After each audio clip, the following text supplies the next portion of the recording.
जय महाकाली बच्चों, मेरा नाम तो सुरभि सिंह है, ये आप जानते ही हैं। और एक्स्ट्रा पीरियड की दुनिया में मैं हर रोज़ आपका स्वागत करती हूँ। आज भी आपका बहुत सारा स्वागत है। तो बच्चों, हमारा प्लांट किंगडम ख़त्म हो चुका था और आज हम स्टार्ट करेंगे हमारे नए चैप्टर की, जो कि थोड़ी बड़ा है, लेकिन हाँ उसमें से क्वेश्चन काफ़ी आ जाते हैं। उसमें आपको चीज़ें ऑलमोस्ट सब पता होती हैं, सबके बारे में पता होता है, पर उसके बाद भी आप गलत कर देते हैं क्योंकि बहुत कंफ्यूजिंग चीज़ें हैं। इसकी उसमें मिक्स कर देंगे, इसकी उसमें मिक्स कर देंगे, एग्जाम्पल्स नहीं याद रख पाएंगे। इस चैप्टर में जो मेन अहम रोल है वो एग्जाम्पल्स का है और चीज़ें याद रखनी पड़ेंगी। तो इसको अगर आप एनसीईआरटी में ऐसी फैली हुई है, स्कैटर्ड फॉर्म में है, पर अगर आप उसको कंडेंस्ड फॉर्म में कर लें, एक जगह पे नोट डाउन कर लें, फिर उसको आप लिख लिख के प्रैक्टिस करें, तो ये चैप्टर आपके लिए बहुत आसान बन जाएगा। और लापरवाही ना करें, क्योंकि आप ये सोच रहे होंगे कि बस सुन लिया हो गया, ऐसा नहीं। आप इसको लिख के याद करिए। जो भी मैं अभी आपको वीडियोस में दे रही हूँ, आप पिछले 1 साल से 2 साल से ये वीडियोस आप ये चैप्टर पढ़ते आ रहे होंगे। 11 से आपने पढ़ना शुरू कर दिया था, थोड़ा बहुत आप 9th वगैरह में भी जाने होंगे इसके बारे में। तो आप इस चैप्टर को पढ़ तो रहे हैं बच्चों, पर आप पिछले 2 साल से इसको पढ़ते हैं ना, उसके बाद भी ये चैप्टर कैसे गलत होता है। रीज़न हमेशा से यही रहा है बच्चों, क्योंकि इसमें इतनी सारी चीज़ें याद करने की है कि वो आप कॉन्सेप्ट तो इसके आप समझ जाते हैं कि अगर सेगमेंटेशन के बारे में बोल रहा है तो आप जान जाएंगे, सिमेट्री के बारे में बोल रहा है तो आप जान जाएंगे कि सिमेट्री। मैं चैप्टर एनिमल किंगडम की बात कर रही हूँ, इतना तो आपको पता ही होगा। अब इसमें चैप्टर भी बताऊँ कि कौन सा पढ़ाने जा रही हूँ, ये तो आप, मैं जब टॉपिक बता रही हूँ तो आप समझ ही गए होंगे। एनिमल किंगडम चैप्टर हम आज शुरू करेंगे बच्चों, जिसमें अब अगर मैं बात करूँ आपके सामने सिमेट्री की, तो सिमेट्री मतलब आप जान जाते हैं कि कैसे सिमेट्री है, नहीं है, डिवाइड हो रहा है कैसा। उसमें बायलैटरल सिमेट्री के बारे में भी आप जानते हैं, जो 2 पार्ट में डिवाइड कर देता है। रेडियल जो रेडियस को उसमें डिवाइड करता है, और कौन सा एसिमेट्री का, जिसमें सिमेट्री पॉसिबल नहीं है। ये सब आप जानते हैं बच्चों, सब आपको पता है। अगर मैं सीलोम की बात कर रही हूँ तो ये भी आपको पता है कि मैं सीलोम में क्या मैं आपको बताऊंगी आगे चल के। सीलोम के बारे में आप अच्छे से जानते होंगे, पर फिर भी आप क्वेश्चन गलत करते हैं। इसमें अगर मैं सेगमेंटेशन की बात करूँगी तो जो सेगमेंटेशंस होते हैं वो भी आपको पता है। सारे जो टॉपिक्स हैं उनके बारे में आप अच्छे से अवेयर हैं, टॉपिक आपको अच्छे से पता है, टॉपिक के बारे में भी आप जानते हैं, पिछले 1 साल से पढ़ रहे हैं, पर उसके बाद भी क्वेश्चन गलत कैसे होता है, कैसे होता है। मतलब कहीं ना कहीं पूरा चैप्टर आपको आता है, आपको लगता होगा कि ये चैप्टर आपको आता है, बट उसके बाद भी सबसे ज़्यादा गलती आप इसी चैप्टर में करते हैं। ऐसा क्यों है? क्योंकि बच्चों इसमें मेमोराइज करने वाली चीज़ें ज़्यादा है, चीज़ें याद रखना पड़ता है इसमें। जब चीज़ें मेमोराइज वाला कॉन्सेप्ट जब ज़्यादा होते हैं तो उस चैप्टर में प्रॉब्लम नहीं होती, कि कॉन्सेप्ट ऐसी चीज़ होती है जो एक बार पढ़ लिया, समझ में आ गया, तो हाँ फिर वो आपका तैयार है। पर अगर जब मेमोरी वाली चीज़ें ज़्यादा होती है ना, तो वो तब तक आपको अच्छे से नहीं याद होंगी जब तक आप लिख के नहीं याद करेंगे। और अगर आप लिख के नहीं याद कर रहे हैं तो उस समय के लिए लगेगा कि आपको याद है, बट कुछ टाइम बाद आप कंफ्यूज रहेंगे, उसमें आपको एकदम श्योर नहीं रहेंगे। जैसे आपने क्वेश्चन पढ़ा तो ऑप्शन की तरफ देखने से पहले ही जब आपको आंसर पता हो ना, वो होती है तैयारी। पर अगर आप क्वेश्चन पढ़े, फिर 4 ऑप्शन है, चारों में आप कंफ्यूज हैं, हाँ ये भी हो सकता है, हाँ वो भी हो सकता है, शायद ये है, शायद वो है, ये तब होता है जब आप केवल ऐसे वीडियो देख करके छोड़ देंगे। अगर आप चाहते हैं कि आपका क्वेश्चन 100% सही हो, और क्वेश्चन आसान आते हैं, ये भी आपको पता है कहाँ से आ रहे हैं, कौन सा क्वेश्चन पूछ रहा है, बोल देगा कि इसमें नोटोकॉर्ड प्रेजेंट है, किसमें एब्सेंट है, किसमें सेगमेंटेशन है, किसमें रेडियल सिमेट्री है, किसमें बायलैटरल सिमेट्री, ये सब आपको पता होता है, बट उसके बाद भी आप गलत करते हैं। रीज़न क्योंकि आप लिख के नहीं याद करते हैं। मेमोरी वाली चीज़ें आप चैप्टर्स को डिवाइड कर लीजिए, किसमें कॉन्सेप्ट ज़्यादा है, जिस चैप्टर में कॉन्सेप्ट ज़्यादा है वो आप समझने की कोशिश करिए। अगर वो आपको समझ में आ गया तो उससे क्वेश्चन गलत नहीं होंगे और वो आसान होते हैं। बट बच्चों, जिसमें मेमोरी ज़्यादा होती है ना, उसमें आपको लिख के याद ही करना पड़ेगा, अदरवाइज़ आप गलत कर देंगे। फिर आपको आते हुए भी सब कुछ आपको पता होगा, बट उसके बाद भी आप गलती करेंगे क्योंकि आप लिख के नहीं याद किए हैं। तो मैं चैप्टर स्टार्ट करने जा रही हूँ, एनिमल किंगडम, जो कि हमारा चैप्टर 4 है, क्लास 11th का।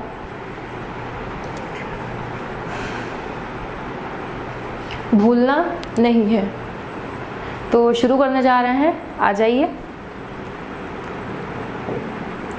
और हाँ, जैसा कि मैंने आपसे कहा कि इस चैप्टर को आप काफ़ी टाइम से पढ़ते आ रहे हैं, तो चैप्टर की नॉलेज आपको है। अब मैं पोरीफेरा के बारे में लिखूं तो पूरा एक वर्ड अगर पोरीफेरा के बारे में एक्सप्लेन करूं तो उतना डिटेल में भी जाने की ज़रूरत नहीं है, जाऊंगी आगे की वीडियोस में जाऊंगी, पर अभी जो चीज़ें आपको याद रखने वाली हैं, स्टार्टिंग के जो आज का जो वीडियोस है इसमें आपको आज का शायद पार्ट 2 जो 2 वीडियोस रहेंगे उसमें केवल आपको कंडेंस्ड फॉर्म में नॉलेज मिलेगी बच्चों, और वो दोनों स्क्रीनशॉट लेके या नोट्स बना के आप लिख लीजिए। उसके बाद चैप्टर में क्या है, पोरीफेरा के बारे में अच्छे एक्सप्लेन करूंगी, सीलेंट्रेटा के बारे में, टीनोफोरा में क्या है, सबके फीचर्स क्या हैं, सबके कैरेक्टरिस्टिक्स क्या हैं, सब कुछ एक्सप्लेन करूंगी, बट 2 वीडियो बाद। ये 2 वीडियो शुरुआत के ही आपके मैं इसलिए ऐसे बनाती हूँ ताकि आपको जो एनसीईआरटी में दिया है, जो आप भूलेंगे, जो आपको लिख के याद करने की ज़रूरत है, वो मैं एक साथ ही पूरे स्लाइड में आपको प्रोवाइड करवा दे रही हूँ, और इसको आप लिख लिख के याद कर लीजिए। आप कुछ मत पढ़िए, एक्स्ट्रा कुछ मत पढ़िए, बस ये जो 2 वीडियोज़ मेरे रहेंगे इन दोनों को आप समझ लीजिए और लिख लिख के प्रैक्टिस कर लीजिए। इतने से ही आपका एनिमल किंगडम के 60-70% क्वेश्चन हो जाएंगे, और बाकी के 30% तब होंगे जब आप मेरे वीडियोस भी अच्छे से सुनेंगे और बाकी के पार्ट्स पे भी डिटेल में नॉलेज रखेंगे।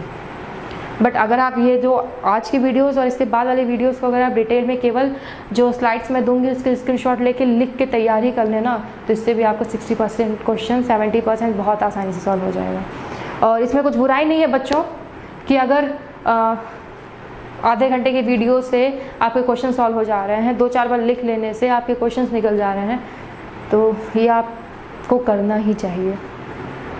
सो बढ़ते हैं बच्चों एनिमल किंगडम की तरफ। ये हमारा प्यारा सा और ब्यूटीफुल सा चैप्टर है एनिमल किंगडम। सो अब एनिमल्स की बात करें बच्चों, एनिमल मतलब जानवर होता है, ये तो बताने की ज़रूरत नहीं है। ओके, ये let me change the colour. देखिए, एनिमल की बात की जा रही है, एनिमल मतलब जानवर होता है, और एनिमल हम लोग भी जानवरों की कैटेगरी में आते हैं। 2 पार्ट में डिवाइड होता है, प्लांट्स एंड एनिमल्स। एनिमल्स में हम लोग भी आते हैं बच्चों। तो पढ़ते हैं। इसमें 2 पार्ट में डिवाइड होता है, एक नॉन कॉर्डेट्स में और एक कॉर्डेट्स में। Non chordates and animals are divided into 2 parts that are non chordates and chordates. अच्छा, कितनी अजीब बात है ना बच्चों, इंसान को अगर शेर कह दो तो वो खुश हो जाता है, पर कुत्ता कह दो तो दुखी हो जाता है या गुस्सा जाता है। ऐसा क्यों? आखिर शेर भी तो जानवर है और कुत्ता भी तो जानवर ही है। शेर कहने पे लोग खुश हो जाते हैं और कुत्ता कहने पे गुस्सा हो जाते हैं, क्योंकि शेर के एटीट्यूड की वजह से। शेर राजा होता है शायद, इसलिए। तो बच्चों एनिमल की बात कर रहे हैं नॉन कॉर्डेट्स और कॉर्डेट्स में। नॉन कॉर्डेट्स में कौन कौन से आएंगे? पोरीफेरा, जिनके पास कॉर्डेट्स नहीं हैं। ओके, कॉर्डेट्स कौन से नोटोकॉर्ड्स में प्रेजेंट हैं, किस में एब्सेंट हैं, ये वहाँ की बात हो रही है नॉन कॉर्डेट्स और कॉर्डेट्स में। नॉन कॉर्डेट्स में कौन आएंगे? Porifera, coelenterata, ctenophora, platyhelminthes, aschelminthes, annelida, arthropoda, mollusca, echinodermata, hemichordata और कॉर्डेटा, ये सभी के सभी नॉन कॉर्डेट्स हैं। तो कॉर्डेट्स हैं कौन बच्चों? ये सब के सब जितने अभी आपने पढ़े पोरीफेरा से लेकर के कॉर्डेटा तक सब नॉन कॉर्डेट्स हैं। तो कॉर्डेट्स में कौन से आएंगे? कॉर्डेट्स में आएंगे बच्चों प्रोटोकॉर्डेट। कॉर्डेट्स को डिवाइड किए हैं 2 पार्ट में, प्रोटोकॉर्डाटा और वर्टिब्रेटा। प्रोटोकॉर्डाटा में बच्चों 2 पार्ट है, 2 चीज़ें आएंगी, यूरोकॉर्डेटा और सिफेलोकॉर्डेटा। और वर्टिब्रेटा में कौन कौन सा आ रहा है? एगनाथा और गैनाथोस्टोमेटा। अब कौन सी इसमें जॉलेस फिश हैं, कौन से किसके पास जॉ है, ये सब मैं फ्यूचर में आगे की वीडियोस में अच्छे से एक्सप्लेन करूँगी। अभी केवल आपको इस चैप्टर को अच्छे से अरेंज कैसे करना है, कैसे डिवाइड करना है, इस चैप्टर का वही काम है। मतलब इस वीडियोस में मैंने आपको वही समझाने की कोशिश की है कि चैप्टर को कैसे डिवाइड करना है। मतलब परफेक्टली अगर आप किसी चैप्टर को अच्छे से कंडेंस्ड फॉर्म में जान जाएं, आप ये जान जाएं, चैप्टर को अच्छे से कंडेंस्ड करना अगर जान जाएं, तो आपके लिए चैप्टर बहुत आसान हो जाएगा। आज बहुत सारी बातें हो गई हैं, पढ़ाई करते हैं। कॉर्डेट्स में प्रोटोकॉर्डेट, वर्टिब्रेटा। प्रोटोकॉर्डेट के अंदर में कौन आएगा? यूरोकॉर्डेटा और सिफेलोकॉर्डेटा। और वर्टिब्रेटा में कौन आएगा? एगनाथा और गैनाथोस्टोमेटा। एगनाथा का एग्जांपल क्या है? एंसाइक्लोस्टोमेटा। और गैनाथोस्टोमेटा का एग्जांपल क्या है? पिसेस और टेट्रापोड्स। और पिशस और टेट्रापोड्स है क्या? पिशस और टेट्रापोड्स में कौन कौन से आएंगे? पिशस में कंडोथाइस और ऑस्टियोथाइस। और टेट्रापोड्स में कौन से आएंगे? उसके बाद के जितने भी हमारे होते हैं, एम्फीबिया, रेप्टिलिया, बर्ड्स, मैमल्स, ये सब के सब टेट्रापोड्स में आएंगे। मतलब हम लोग टेट्रापोड्स की कैटेगरी में आते हैं। हमारे पास 4 लिम्स होते हैं ना, 2 हाथ 2 पैर। अब अगर ये आप कुत्ते या शेर को देखिए तो ऐसे चलते हैं, पर हम लोग के पास आराम से 2 पैर है और 2 हाथ है। हम लोग मोर एडवांस फीचर हैं, बट हम लोग भी टेट्रापोड्स के ही उसमें कैटेगरी में आएंगे। तो अभी मैंने आपको बताया कि एनिमल दो है, एक मतलब नोटोकॉर्ड और कॉर्ड को लेकर के, नॉन कॉर्डेट्स और कॉर्डेट्स। नॉन कॉर्डेट्स में ये सारे के सारे आ जाएंगे पोरीफेरा से लेके कॉर्डेटा तक, और कॉर्डेटा में कॉर्डेट्स में दो आएंगे, प्रोटोकॉर्डेट और वर्टिब्रेट। प्रोटोकॉर्डेट में यूरोकॉर्डेटा, सिफेलोकॉर्डेटा, वर्टिब्रेटा में एग्नाथा और गैनाथोस्टोमेटा। एग्नाथा का एग्जाम्पल हमारा एनसाइक्लोस्टोमेटा और गैनाथोस्टोमेटा का एग्जाम्पल है बच्चों पिसेस और टेट्रापॉड्स। पिसेस के अंदर हमारे कॉन्ड्रोसाइट और ऑस्ट्रोसाइट आएंगे, और टेट्रापॉड्स में हमारे amphibia, reptiles, birds and animals. बच्चों चलिए फीचर की बात किया जाए कि यहाँ पे कुछ ऐसे फीचर्स हैं बच्चों जो आपको जानना ही चाहिए। कॉर्डेट्स और नॉन कॉर्डेट्स की बेसिक फीचर्स की बात की गई है हमने, जैसे कि नोटोकॉर्ड। नोटोकॉर्ड किस में प्रेजेंट है, किस में एब्सेंट है। अभी मैंने आपको बताया नोटोकॉर्ड कॉर्डेट में प्रेजेंट होगा और नॉन कॉर्डेट में एब्सेंट होगा। तो यहाँ पे नोटोकॉर्ड कॉर्डेट में प्रेजेंट है, नोटोकॉर्ड में एब्सेंट है। सब कुछ एब्सेंट कर दिए, जो भी प्रेजेंट की बात आए वो आप कॉर्डेट में प्रेजेंट कर दीजिए, नोटोकॉर्ड में एब्सेंट कर दीजिए। नो लगा है मतलब नहीं होगा। नॉन कॉर्डेट्स मतलब नॉन कॉर्डेट्स है ना, एक कॉर्डेट्स है एक नॉन कॉर्डेट्स है। कॉर्डेट्स में जो भी प्रेजेंट है सब कुछ कॉर्डेट्स की कैटेगरी में डाल दीजिए, और जो भी एब्सेंट है नॉन कॉर्डेट्स मतलब नॉन मतलब नहीं है उसके पास, तो वो सब चीज़ें आप नॉन कॉर्डेट्स में डाल दीजिए। मतलब नोटोकॉर्ड कॉर्डेट्स में प्रेजेंट होगा बट नॉन कॉर्डेट्स में एब्सेंट। गिल स्लिट्स भी कॉर्डेट में प्रेजेंट होगा और नॉन कॉर्डेट्स में एब्सेंट होगा। पोस्ट एनल टेल पूछ वो भी कॉर्डेट में प्रेजेंट है और नॉन कॉर्डेट में एब्सेंट है। और हार्ट में कॉर्डेट्स में वेंट्रल होगा लेकिन नॉन कॉर्डेट में डॉर्सल होगा। जो कॉर्डेट्स हैं और नॉन कॉर्डेट्स हैं वो दोनों एक दूसरे के अपोजिट हैं बच्चों, अपोजिट हैं, हर तरह से अपोजिट है। कॉर्डेट्स में हर चीज़ें प्रेजेंट है, नॉन कॉर्डेट्स में हर चीज़ें एब्सेंट है। हार्ट की बात किया जाए तो इसमें अगर वेंट्रल है तो इसमें डॉर्सल होगा। सेंट्रल नर्वस सिस्टम की बात किया जाए, सीएनएस की बात किया जाए तो डॉर्सल हॉलो सिंगल होगा इसमें, लेकिन इसमें वेंट्रल सॉलिड और डबल होगा। जस्ट अपोजिट है। आप किसी एक का फीचर याद रख लीजिए, अगर आप कॉर्डेट्स का याद रख सकते हैं तो कॉर्डेट का याद रख लीजिए, और जब क्वेश्चन आए तो अगर उसका अपोजिट मिले तो समझ जाइए वो बात नॉन कॉर्डेट्स की गई है। तो इसमें देखिए हार्ट वेंट्रल है बट इसमें डॉर्सल है। इसमें सेंट्रल नर्वस सिस्टम डॉर्सल है, हॉलो है, सिंगल है। इसमें सेंट्रल नर्वस सिस्टम वेंट्रल है, सॉलिड है और डबल है। Please take screenshot. अब बच्चों हम लोग कॉर्डेट्स पे जा रहे हैं। कॉर्डेट होता क्या है जिसमें नोटोकॉर्ड प्रेजेंट होती है, मैं आपको ऑलरेडी बता चुकी हूँ। कॉर्डेट्स में नोटोकॉर्ड आपकी प्रेजेंट है, और कॉर्डेट्स में दो पार्ट है बच्चों, प्रोटोकॉर्डेट और वर्टिब्रेटा। मैं आपको ऑलरेडी बता चुकी हूँ। प्रोटोकॉर्डेटा में यूरोकॉर्डेटा और सिफेलोकॉर्डेटा आता है, ये भी बता चुकी हूँ। अब यूरोकॉर्डेटा में कौन से आते हैं बच्चों? यूरोकॉर्डेटा में नोटोकॉर्ड होती है लेकिन केवल लार्वल टेल में। Okay, notochord only in larval tail. जब वो छोटे होते हैं, लार्वा वाले फॉर्म में होते हैं, बच्चे से होते हैं, तब उनमें नोटोकॉर्ड होगी, बट अगर वो एडल्ट हो जाएंगे तो नहीं होगी। ये यूरोकॉर्डेटा है। और सिफेलोकॉर्डेटा में नोटोकॉर्ड होगी हेड टू टेल, सर से लेके हेड टू टेल, सर से लेके टेल तक होगी नोटोकॉर्ड इनमें। मतलब सॉरी, यहाँ पे टेल तो होगी, देखिए आप टेल देख सकते हैं, टेल प्रेजेंट है, मतलब नोटोकॉर्ड प्रेजेंट तो होगा लेकिन केवल लार्वल टेल में, पीछे पूंछ में केवल इसके नोटोकॉर्ड प्रेजेंट होगी।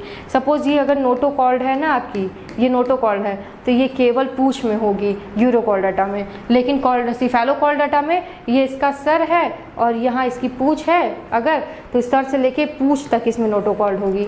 तो यूरोकॉर्डेटा और सिफेलोकॉर्डेटा में यही डिफरेंस है बच्चों। प्रोटोकॉर्डेटा में दो पार्ट है, यूरोकॉर्डेटा और सिफेलोकॉर्डेटा। यूरोकॉर्डेटा में नोटोकॉर्ड प्रेजेंट होगी लेकिन केवल लार्वल टेल में, केवल अगर पूंछ के पास नोटोकॉर्ड हो तो वो हमारा यूरोकॉर्डेटा है, पर अगर टेल जो है सर से लेके पूंछ तक हो, नोटोकॉर्ड पूरी की पूरे बॉडी में हो, एक तरह से कह सकते हैं, तो वो हमारा सिफेलोकॉर्डेटा कहलाएगा। वर्टिब्रेटा की बात किया जाए तो इनमें जो नोटोकॉर्ड है वो केवल एम्ब्रियोनिक स्टेज में है। जब वो छोटे होंगे, एम्ब्रियोनिक स्टेज में होंगे, केवल तब इनके पास नोटोकॉर्ड होगी। और एडल्ट स्टेज में क्या होता है कि वर्टिब्रल कॉलम होता है। जब ये एम्ब्रियोनिक स्टेज में होते हैं तो नोटोकॉर्ड होती है, नोटोकॉर्ड होती है जब ये एम्ब्रियोनिक स्टेज में होते हैं, लेकिन जब ये बड़े हो जाते हैं ना, जब ये एडल्ट हो जाते हैं तो इनके पास नोटोकॉर्ड की जगह वर्टिब्रल कॉलम, मतलब नोटोकॉर्ड को रिप्लेस करके वर्टिब्रल कॉलम आ जाता है बच्चों। Are you getting?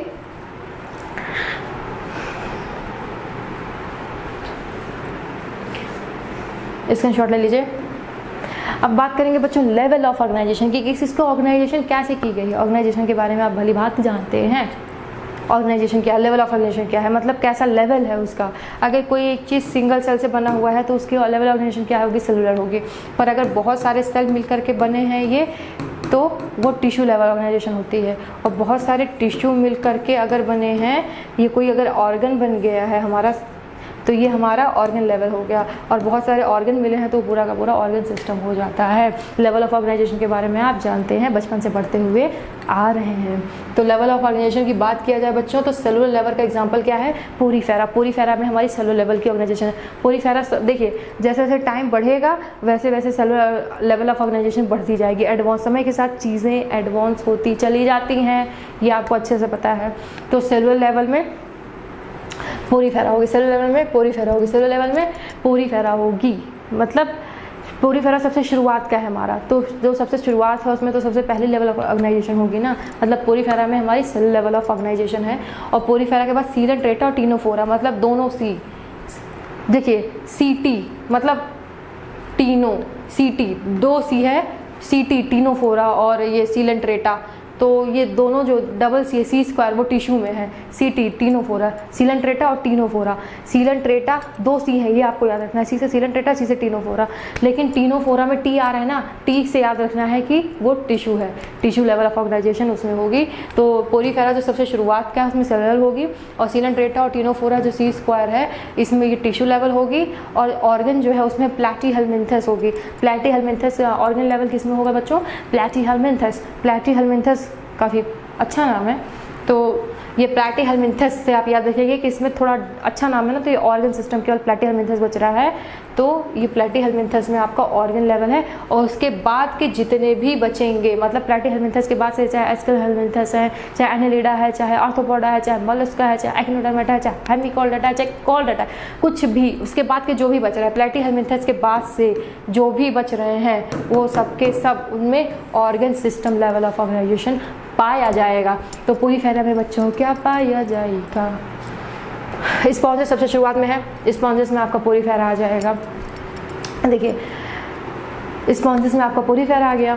फिर उसके बाद से क्या था आपका? सी स्क्वायर, मतलब सीलन ट्रेटा और टीनोफोरा, टी से आया, टिश्यू लेवल और आ जाएगा। और प्लैटीहेलमिन्थस का आपका ऑर्गन आ गया। उसके बाद के जो भी बचे सबको पटक दीजिए उठा के organ system level of organisation में। अब हम लोग बढ़ते हैं बच्चों सिमेट्री की तरफ। तो मैंने अभी आपको बोला जिसमें सिमेट्री एब्सेंट होगी, जिसमें सिमेट्री नहीं पाई जाएगी, किसी भी चीज़ के आगे ए लग जाएगा। अगर बायोलॉजी में किसी भी चीज़ के आगे ए लग जाए मतलब एब्सेंट होता है।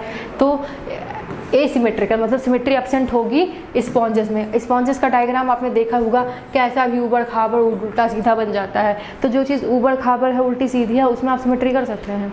Is it possible? नो बच्चों, क्योंकि उसकी सिमेट्री आप कैसे करेंगे? किसी भी चीज़ को बराबर से बांटना है तो कैसे बांटेंगे? जैसे घर पे आप हैं, सपोज़ कोई चीज़ खाने के लिए आई है, कोई भी चीज़ है, सपोज़ कोई ये आपका लड्डू है, ठीक है। तो अब आप हैं, आपकी बहन है, तो भाई बहन में हमेशा लड़ाई होती है कि बराबर बराबर मिलना चाहिए, थोड़ा सा ज़्यादा उनका ना हो जाए, ये बहुत प्रॉब्लम रहती है। तो घर में किसी बड़े के पास जाते हैं ना, मम्मी या दादी के पास, कि मम्मी इसको आधा आधा कर दो, बराबर कर दो। तो मम्मी क्या करती हैं? उसको आधा आधा कर देती हैं।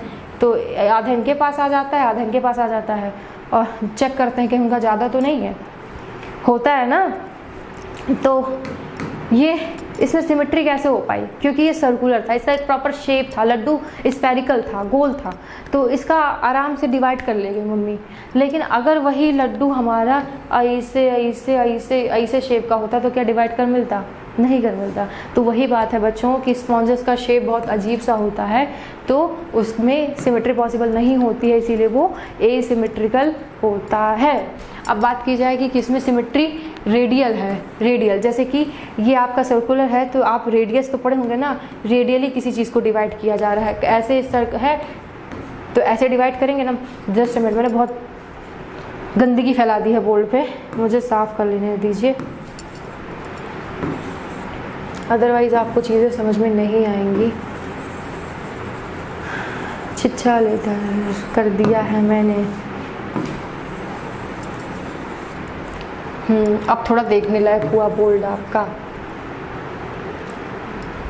हाँ, तो बच्चों मैं कहाँ थी? रेडियल मतलब रेडियली कोई चीज़ डिवाइड होती है ना। अगर आपके पास ये सर्कल है तो आप इसको ऐसे ऐसे ऐसे ऐसे कैसे भी डिवाइड कर देते हैं ना, तो वहाँ पे जब रेडियली चीज़ें डिवाइड होती हैं, रेडियली सिमेट्री किया जाता है, तो वो रेडियल सिमेट्री कहलाती है। और रेडियल सिमेट्री के एग्जांपल है सीलन ट्रेटा, एक्टिनोडर्मेटा। और एक्टिनो के कौन से? एडल्ट। अगर वो एडल्ट हैं तो उनमें रेडियल होगी, पर अगर वो लार्वल है, अपने छोटे हैं, बच्चे हैं, अगर वो एडल्ट नहीं है तो उनमें बायलैटरल सिमेट्री होगी। सीलेंट्रेटा जो है, एक्नोडर्मेटा और टीनोफोरा, यहाँ पे भी सी आ रहा है और सी के बीच में थोड़ा सा ई लेते आइए एडल्ट वाला, तो ये हमारा रेडियल होगा। एसिमेट्रिकल स्पॉन्जेस है, इसमें कुछ आपको याद नहीं रखना है। रेडियल में आपको सी के बीच में, जैसे वहाँ पे टिश्यू में 2 सी था, वैसे यहाँ पे सी के बीच में बस एक ई ले आना है, और वो ई कौन सा, एक्नोडर्माटा है, जो कि एडल्ट वाला, वहाँ पे रेडियल सिमेट्री है। और बायलैटरल में उसके बाद के जो भी बचे रेस्ट ऑफ ऑल को आप बायलैटरल में डाल दीजिए। अब बात करते हैं बच्चों जर्मिनल लेयर की, कितने लेयर से मिलके वो बना हुआ है। अगर ये चीज़ ये आपका कोई सब्सटेंस है और अगर ये 2 लेयर से मिलके बना हुआ है तो इसको डिप्लोब्लास्टिक कहेंगे, बट अगर यही 3 लेयर से मिलके बना हुआ है तो इसको ट्रिप्लोब्लास्टिक कहेंगे, 3 लेयर आ जाएगी। तो बच्चों ये डिप्लोब्लास्टिक के एग्जाम्पल कौन कौन से हैं, यहाँ भी आपको ये सी स्क्वायर का बड़ा अहम रोल है, हर जगह सी स्क्वायर याद रखिएगा। डिप्लोब्लास्टिक में भी सी स्क्वायर है, मतलब सीलेंट्रेटा और टीनोफोरा, सीलेंट्रेटा और टीनोफोरा, सीलेंट्रेटा और टीनोफोरा। अब एक ट्रिप्लोब्लास्टिक की बात किया जाए 3 लेयर वाली, तो केवल सी स्क्वायर को आप डिप्लोब्लास्टिक में रखिए, सीलेंट्रेटा और टीनोफोरा, उसके बाद के जो भी रहे रेस्ट ऑफ ऑल को आप ट्रिप्लोब्लास्टिक में डाल दीजिए। Is it easy? अब बच्चों सीलोम की बात करें। सीलोम है क्या? Body cavity which is lined by mesoderm. अगर बॉडी कैविटी मीजोडर्म से आप पढ़ेंगे आगे चल के, एक्टोडर्म, एंडोडर्म, मीजोडर्म, बीच वाली जो लाइन होती है उसको मीजोडर्म कहते हैं। जिसमें मीजोडर्म प्रेजेंट होता है, किसी मीजोडर्म अब्सेंट होता है, तो वहीं पे सीलोम की बात होती है। सीलोम में body cavity which is lined by mesoderm. Cavity मतलब कोई भी चीज़ खाली स्थान, जो भी खाली चीज़ होगी उसको हम कैविटी कहते हैं। तो अगर बॉडी कैविटी को मीजोडर्म से वो चीज़ मीजोडर्मली लाइंड है तो वहाँ पे हम वो चीज़ को सीलोम कहेंगे। अब सीलोम भी 3 तरह के पार्ट में बच्चों, सूडो सीलोमेट। सूडो सीलोमेट का मतलब सूडो मतलब फाल्स, बार में कहीं भी सूडो वर्ड आ जाए तो आप समझ जाइए यहाँ फाल्स है, कोई भी चीज़ मतलब एकदम ट्रूथ नहीं है, आधा प्रेजेंट है, अब्सेंट भी है, मतलब दोनों उसमें है कल। तो सीडोसिलोमेट का एग्जांपल है अस्करमेंथस। मतलब जो लोग झूठे होते हैं ना, उनसे हम बहुत सारे क्वेश्चन पूछते हैं, आस्क करते हैं, मतलब जो झूठे होंगे। देखिए जो सच होता है, जो बहुत लॉयल होता है, वो अगर कुछ भी कह देता है तो उसके बाद पे लोग आसानी से विश्वास कर लेते हैं। लेकिन अगर कोई झूठा है, मक्कार है, फरेब है, जो भी कह लीजिए, अगर कोई झूठा है तो उससे हमको क्वेश्चन करते हैं बार बार अपनी सेटिस्फैक्शन के लिए। तो जो झूठा है उसे आस्क करते हैं ना, मतलब सूडो मतलब फाल्स, आस्क से एस्करमेंथस। तो एस्करमेंथस सूडोसिलोमेट है। और उसके बाद जो ए सिलोमेट में, किसमें सीलोम अब्सेंट है, ए, मैंने कहा था ए आ जाए तो मतलब चीज़ें अब्सेंट हैं। तो ए सिलोमेट में पोरीफेरा से लेके प्लैटीहेल्मिन्थस तक डाल दीजिए। पोरीफेरा, सीलेंट्रेटा, टीनोफोरा, प्लैटीहेल्मिन्थस, पी से पी तक। यहाँ ए सिलोमेट में पी से पी तक का सफ़र है, मतलब पोरीफेरा से प्लैटीहेल्मिन्थस तक का सफ़र है। ए सिलोमेट में पी याद रखना है, ए सिलोमेट में पी। ए सिलोमेट में अब्सेंट है ना, तो पी।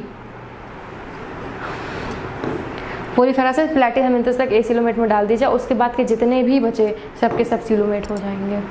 समझ में आया? स्क्रीनशॉट लीजिए।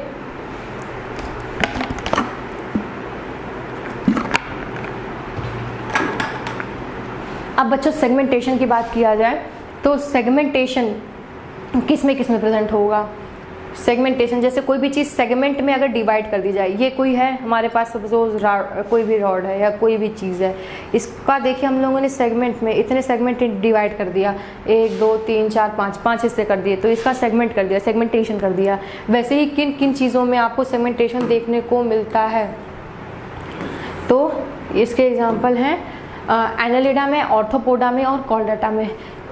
यहाँ पे एनालिडा, ऑर्थोपोडा और कॉर्डेटा। कॉर्डेटा में आपको अभी मैंने बताया था कि वहाँ पे नोटोकॉर्ड प्रेजेंट है और नोटोकॉर्ड में सेगमेंट होता है, ये आप अच्छे से जानते हैं। नोटोकॉर्ड, ये आपकी अगर नोटोकॉर्ड है तो इसमें सेगमेंट होगा ही होगा। तो कॉर्डेट्स में सेगमेंटेशन होगा, ये आपको रटाने की ज़रूरत नहीं है, ये आप प्रेजेंस ऑफ माइंड यूज़ कर सकते हैं। और बाकी यहाँ पे ए स्क्वायर याद रख लीजिए, वहाँ पे पी स्क्वायर था, पोरीफेरा से प्लैटीहेल्मिन्थस तक ए सिलोमेट था, लेकिन यहाँ पे सेगमेंटेशन के लिए ए स्क्वायर याद रख लीजिए। मतलब एनालिडा और ऑर्थोपोडा, ऑर्थोपोडा ए स्क्वायर ही है कि पी स्क्वायर है, ये आपको कैसे याद रखना है, आप भूल जाएंगे। तो ये ए स्क्वायर ही है। इसको याद ऐसे रख सकते हैं कि आप अच्छे से जानते हैं ऑर्थोपोडा, मतलब ऑर्थोपोडा का कैरेक्टरिस्टिक आप पढ़ेंगे कि टेट्रापोड्स होते हैं, उनके पास मतलब सेगमेंटेशन होता है, उनके पास ज्वाइंटेड अपेंडेजेस होते हैं। तो ऑर्थोपोडा में तो आप जानते ही हैं ना कि सेगमेंटेशन होगा ही होगा। ऑर्थोपोडा भी कॉर्डेट्स के उसमें आता है, तो उसी से याद रख लीजिएगा। स्क्वायर से ए से ऑर्थोपोडा, ए से एनेलिडा, दोनों के अंदर सेगमेंटेशन पाई जाएगी। अब बात करते हैं डाइजेशन की। तो डाइजेशन 3 तरह का होता है, इंट्रासेलुलर, एक्स्ट्रा सेलुलर और दोनों। तो इंट्रासेलुलर में बच्चों पोरीफेरा जो है हमारा, उसके अंदर इंट्रासेलुलर कोई भी चीज़ शुरुआत में आ जाए, जैसे इंट्रा फिर एक्स्ट्रा फिर बोथ हम बोलते हैं, तो जो शुरुआत में आ जाए, पोरीफेरा से ही इस चैप्टर की शुरुआत हुई है। पोरीफेरा कहीं ना कहीं स्टार्टिंग में आता है, तो कोई भी चीज़ जब शुरुआत की जाए बात, तो पोरीफेरा को उठा के उसी में पटक दीजिए आप। इंट्रासेलुलर मतलब पोरीफेरा आ जाएगा, इंट्रासेलुलर में आपका पोरीफेरा आ जाएगा। एक्स्ट्रा सेलुलर में पोरीफेरा के बाद जितने भी बचते हैं उन सबको आप रेस्ट ऑफ ऑल में डाल दीजिए। लेकिन यहाँ बात आती है बोथ, दोनों, इंट्रा भी पाया जाएगा, एक्स्ट्रा भी पाया जाएगा, बात वहाँ फंसती है।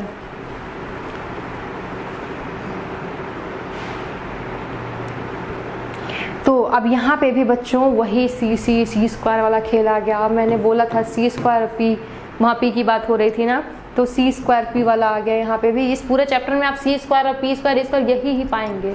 अब यहाँ पे बोथ की बात आई तो यहाँ पे भी सी स्क्वायर और पी याद रख लीजिएगा।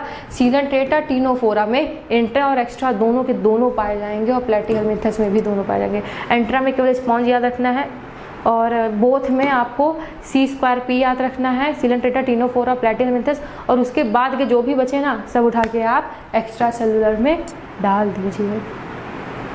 अब एक्सक्लूसिवली मरीन मतलब बहुत ज़्यादा मैरीन में ये पाए जाते हैं। एक्सक्लूसिवली मैरीन मतलब ये मैरीन में ही सबसे ज़्यादा पाए जाएंगे, इनको समुद्र में रहना पसंद है। तो कौन कौन से एक्सक्लूसिवली मरीन होते हैं? टीनोफोरा, एकिनोडर्माटा और हेमिकॉर्डाटा। टीनोफोरा, एकिनोडर्माटा और हेमिकॉर्डाटा, ये आप याद रख लीजिए।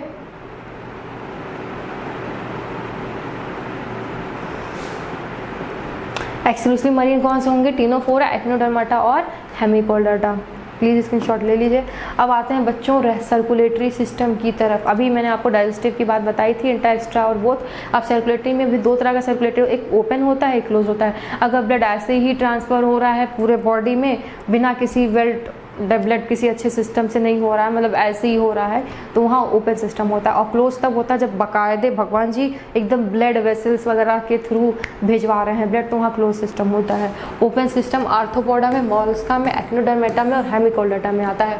ए से एच तक का केस आपको याद रखना है। ओपन में ए से एच तक होगा आर्थ्रोपोडा, मोलस्का, एकिनोडर्मेटा और हेमिकॉर्डाटा, यहाँ तक आपका ओपन होगा। और क्लोज्ड में आपको मिलेगा वर्टिब्रेटा और एनेलिडा। क्लोज्ड में वर्टिब्रेटा में सबके सब वर्टिब्रेटा में जो आते हैं, और एनेलिडा में वर्टिब्रेटा और एनेलिडा में आपको क्लोज सर्कुलेटरी सिस्टम मिलेगा। ये दिल आप देख रहे हैं, दिल, ये दिल दीवाना देख रहे हैं। तो हार्ट, आपको ये भी पता है कि हार्ट कितने चैम्बर में डिवाइड होता है। अगर हार्ट को आप चीर के देखेंगे कि मतलब ओपन करके बाकायदे कि उसमें कितने चैम्बर हैं, तो आपको देखने को मिलेगा। वो सुने होंगे ना आप सॉन्ग, दिल चीर के देख तेरा ही नाम होगा, है ना? तो वही दिल को चीरने की ज़रूरत है। अगर आप हार्ट को ओपन करेंगे तो उसमें आप देखेंगे कि 2 चैम्बर अगर 2 चैम्बर है तो फिशेस में 2 चैम्बर हार्ट होता है बच्चों। ये तो आप पढ़ते ही आ रहे हैं, ये आप आसानी से याद रख सकते हैं। फिशेस में आपका 2 चैम्बर हार्ट है, और 3 चैम्बर हार्ट एम्फीबिया में और रेप्टाइल में। एम्फीबिया कौन होता है? जो पानी में भी रह सकते हैं और ज़मीन पर भी रह सकते हैं, जैसे कि मेढक। तो मेढक और रेप्टाइल्स कौन से होते हैं? जो रेंगने वाले होते हैं, मतलब जो सांप होते हैं, सांप में और मेढक जो हैं उन दोनों में 3 चैम्बर हार्ट पाया जाएगा। और 4 चैम्बर हमारे बर्ड्स में, हम में, एनिमल्स में, मैमल्स में, सब में पाया जाएगा। और साथ में क्रोकोडाइल, एक आपको याद रखना है कि क्रोकोडाइल में भी 4 चैम्बर हार्ट होता है। प्लीज़ स्क्रीनशॉट ले लीजिए बच्चों। तो बच्चों आज हमने क्या पढ़ा है, क्विक रिवाइज कर ले रहे हैं कि हम लोगों ने नॉन कॉर्डेट्स और कॉर्डेट में डिवाइड किया जाता है। जिसमें नोटोकॉर्ड एब्सेंट थी वो सबके सब नॉन कॉर्डेट्स में आते थे। देखिए ये सारे के सारे को आप नॉन कॉर्डेट डाल दीजिए, और नोटोकॉर्ड प्रेजेंट होगी तो कॉर्डेट में आएंगे। और कॉर्डेट को हमने प्रोटोकॉर्ड और वर्टिकॉर्ड में डिवाइड किया था, जिसमें यूरो सिफेलो को आपको यूसी करके याद रखना है। पीसीओ होता है ना, PCU से लोग बात करते हैं, PCO होता है, वैसे आप PCU कर लीजिए। PCU मतलब प्रोटोकॉर्डेटा में कौन से आएंगे, सिफेलोकॉर्डेटा और यूरोकॉर्डेटा आएंगे, तो वो आप कर दीजिए। और वर्टिब्रेटा में एग्नाथा और गैनाथोस्टोमेटा में एग्नाथा का एग्जाम्पल एंसाइक्लोस्टोमेटा और गैनाथा का पीसेस है टेट्रापॉड्स। और फिर बच्चों आगे ये आप देख सकते हैं, जो भी प्रेजेंट हो सबको आप कॉर्डेट में डाल दीजिए, जो भी एब्सेंट है सबको नॉन कॉर्डेट में डाल दीजिए। और हार्ट दिल की बात की जाएगी तो यहाँ पे दिल में वेंट्रल जो होगा वो कॉर्डेट में वेंट्रल होगा और नॉन कॉर्डेट में डॉर्सल होगा। और CNS की बात की जाएगी dorsal hollow single, ventral solid double. और बच्चों यहाँ पे कॉर्डेट्स में प्रोटोकॉर्डेट वर्टिब्रेट, प्रोटो में आपको यूरोकॉर्डेट, सिफेलो में मैंने बताया था। प्रोटोकॉर्ड में नोटोकॉर्ड तो होगी लेकिन केवल पूंछ में होगी, नोटोकॉर्ड तो होगी लेकिन केवल पूंछ में होगी, पूरे सर से लेके पूंछ तक नहीं होगी। लेकिन सिफेलोकॉर्डेटा में क्या होगा कि नोटोकॉर्ड प्रेजेंट तो है लेकिन हेड टू टेल पूरे उसमें प्रेजेंट है। वर्टिब्रेटा में नोटोकॉर्ड प्रेजेंट है लेकिन केवल एम्ब्रियोनिक स्टेज में प्रेजेंट है बच्चों, और अगर वो एडल्ट हो जाता है तो वो रिप्लेस हो जाता है वर्टिबल कॉलम से। अब बात किया जाएगा लेवल कंजुगेशन की, तो सेलुलर पोरीफेरा डाल दीजिए, टिश्यू में C² डाल दीजिए और ऑर्गन में प्लैटिहेलमिन्थस। उसके बाद के जो बचे ऑर्गन सिस्टम, सिमेट्री में एसिमेट्रिकल में स्पॉन्ज, रेडियल में यहाँ C यहाँ पे भी C², बीच में E ले आएंगे और बायलेटर में जो भी बचेंगे सब डाल देंगे। और आप बात करेंगे जर्मिनल लेयर की, तो डिप्लोब्लास्टिक में भी C², उसके बाद के जो भी बचे सब ट्रिप्लोब्लास्टिक। सीलोम की बात किया जाएगा तो बॉडी कैविटी लाइन होगी अगर मीजोडर्म से, वहाँ पे तीनों सीडो मतलब फाल्स, झूठे लोगों से हम क्वेश्चन करते हैं तो एस्कोहेलमिन्थस। एसीलोमीट में पोरीफेरा से लेके प्लैटिहेलमिन्थस मतलब P² यहाँ डाल दीजिए, P से P तक का खेल है यहाँ पे, तो पोरीफेरा से प्लैटिहेलमिन्थस तक एसीलोमेट, और सीलोमेट में जो भी बचे सबके सब रेस्ट ऑफ ऑल। अब बात अगर की जाएगी सेगमेंटेशन की तो A² C कर दीजिए, मतलब एनेलिडा, आर्थ्रोपोडा और कॉर्डेटा में नोटोकॉर्ड प्रेजेंट होती है, मतलब सेगमेंटेशन होगा ही होगा। डाइजेशन में इंट्रासेलुलर में पोरीफेरा, एक्स्ट्रासेलुलर में रेस्ट ऑफ ऑल डाल दीजिए, और बोथ में C² और P डाल दीजिए। सीलेंटिडा, टिनोफोरा, प्लैटिहेलमिन्थस में दोनों आएगा। एक्सक्लूसिवली मरीन में टिनोफोरा, हेमिकोडाटा और एक्नोडर्मेटा आएगा। और लास्ट हमने बस में बताया कि दिल दे दिया है, मतलब स्लाइड में दिल दिया है ना, ये देखिए हमारा दिल। सर्कुलर सिस्टम में ओपन में आएगा आर्थ्रोपोडा, मॉलस्का, एक्नोडर्मेटा और हेमिकोडाटा आएगा, लेकिन क्लोज में वर्टिब्रेटा और एनेलिडा आएगा। 2 चैम्बर की बात किया जाएगा तो फिशेस में, 3 चैम्बर की बात किया जाएगा तो एम्फीबियम में और रेप्टाइल में, 4 चैम्बर की बात किया जाएगा तो बर्ड्स में, मैमल्स में, और साथ में क्रोकोडाइल भी एक्सेप्शन आपको याद रखना है। चैप्टर तो बच्चों फिनिश हो गया है, और स्टार्टिंग में मैंने बात थोड़ी सी ज़्यादा की है तो वहाँ पे वो कोई भी बात फालतू की नहीं है, सब आपके काम की बात है। अगर मैं लेक्चर में एक वर्ड भी बोल रही हूँ, एक गाना भी गा रही हूँ, एक मजाक भी कर रही हूँ, वो सब आपके काम का होता है, सब आपकी स्टडीज से रिलेटेड होता है। कुछ भी फालतू मत समझिए, कुछ भी वेस्ट मत समझिए।